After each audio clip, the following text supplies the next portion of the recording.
തിരിച്ച് വീണ്ടും വരണം.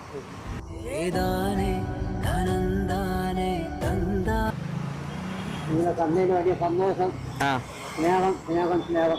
സ്നേഹം മാത്രമേ ഉള്ളൂ അല്ലേ? ചായ കുടിക്കണ? എന്തെങ്കിലും കഴിക്കണ? ഒന്നും വേണ്ട. എന്ത് കഴിച്ച്? പൊറോട്ട കഴിച്ച്. ഒരു പാവം ചെയ്യുന്നില്ല. ആരെ മൂലം മേടിക്കാനും പോയിട്ടില്ല. വാക്കിന്റെ ഭക്ഷണം വാങ്ങി അല്ലെ ആരെ മൂലം മേടിക്കാൻ പോകില്ല. മാമ എന്തിന് ഇവിടെ വന്നിരിക്കണം ഇങ്ങനെ? വീട്ടിൽ തലയ്ക്ക് ഭ്രാന്തിയാണ്. അതുകൊണ്ട് വന്നിരിക്കണതാ? 2 മാസം വീടിനകത്തിരുന്നു. വീടിന് കാലൊക്കെ നീര് കയറി. അതുകൊണ്ടാ വന്ന് റോഡ് ഇരിക്കുന്നത്. റോഡ് ഇരിക്കുമ്പോ ആരെങ്കിലും എന്തെങ്കിലും തരുമല്ലേ?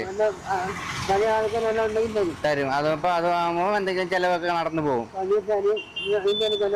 ഓലകളും കുയിലാളും പാടും താഴ്വാരം എല്ലാം നമുക്കിന്ന് സ്വന്തം.